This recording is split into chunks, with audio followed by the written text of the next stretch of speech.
think you can't turn a flip-flop into a piece of art, but you would be so wrong. The team of sculptors at Ocean Soul in Nairobi, Kenya, carves the most common footwear on the planet into hippos, giraffes, whales, and more. And so far the company says it has cleaned up around 10 million sandals from beaches, streets, and landfills.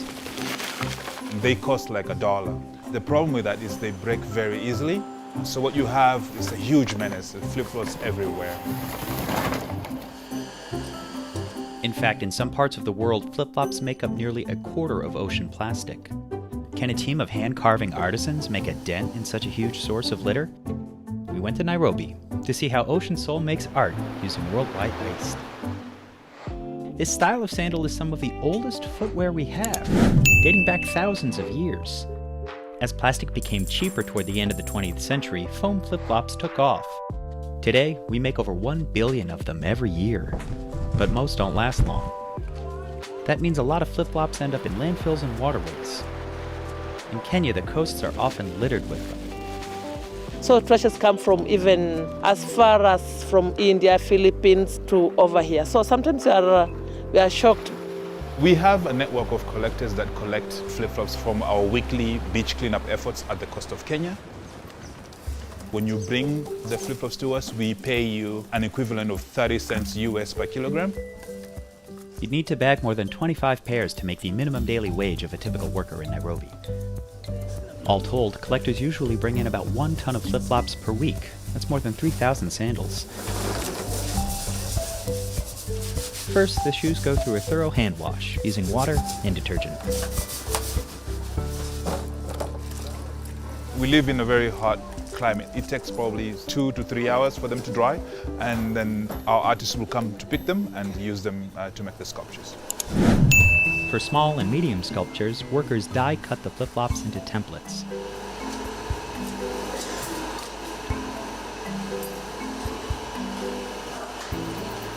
Then use a non-toxic glue to bind the shoes together. Remember, we're using a tiny flip-flop, so you have to build up before you're able to carve down.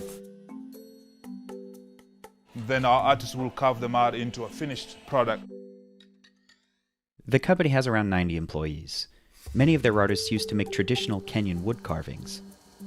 But that kind of work has dwindled since the early 2000s when Kenya scaled back logging, which made raw materials harder to come by. When I used to do woodworking, I never thought of destruction of environment. These artists say working with a softer material isn't too different from working with wood. The knives and sanding tools are the same, but you do get fewer splinters. The end product will be a crab. It takes almost 2 hours to complete a piece. For larger pieces, artists repurpose old insulation from shipping containers as a base and cover them with flip-flops. And that's why with the bigger sculptures, you'll notice that they have a contour look, while with the smaller ones, there's a stripy look. Nearly every part of the process is done by hand, and it can take up to 3 months to complete some of the larger pieces. The only time we use a machinery is when we come here to sand. So after they're done carving with a knife, they'll come here and sit down and use these sanding machines to smoothen the sculptures.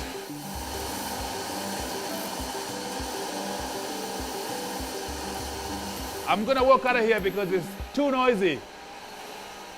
The company keeps a stock of marine animals, like turtles and whales, in keeping with the clean ocean theme. There's also safari-inspired carvings, like elephants and giraffes, which are the best sellers. People say that they love them because of their twisted necks, and they also have beautiful eyelashes. The sandal shavings get repurposed. We have a shredder in the back that shreds them into smaller pieces like this. And from here, we're able to make mattresses that we donate to a refugee program in northern Kenya. Next comes a quality control check. The lady will make sure that, the elephant has 2 ears, 2 eyes, 1 tail. If anything is not right, it's returned back to the artist where they will fix it. Then the statues are washed one more time before being shipped to their destinations.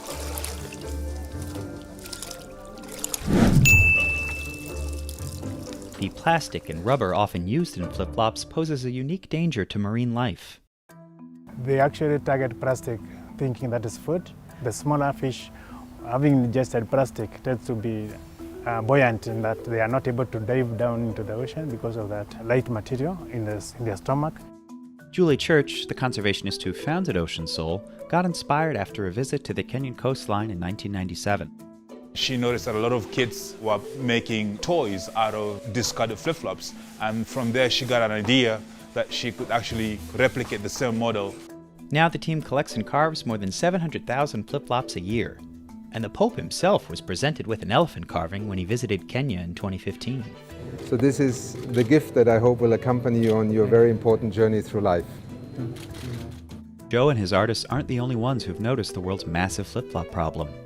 Firms big and small have introduced flip-flops made from ocean plastic, and even flip-flops made from algae that are 100% biodegradable.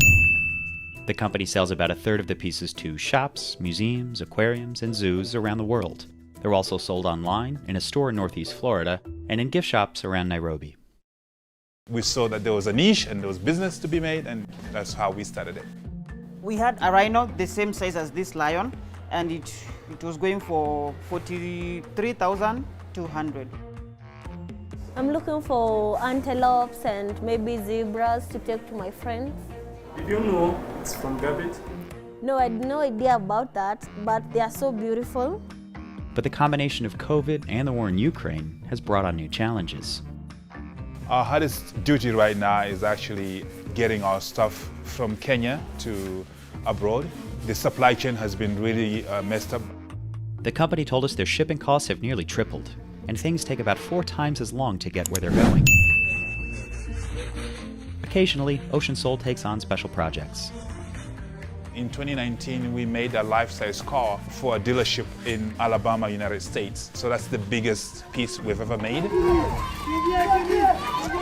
We used 4,500 flip-flops, and that project took us about 3 to 4 months to complete.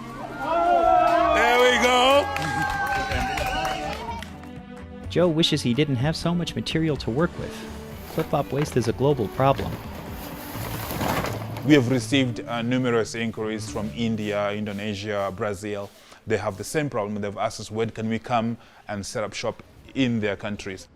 But the Ocean Soul model might present the most effective use of flip-flop waste. The foam material for forming the flip-flop is an irreversible process. When a company comes up with a way of using the flip-flop, the whole piece as it is, it's a big advantage. Until they run out of material, artists like David will continue turning trash into treasure, one shoe at a time. Yeah, I'm very proud of the work we do, because when we recycle the flip-flops, we save the environment, and also people admire what we make.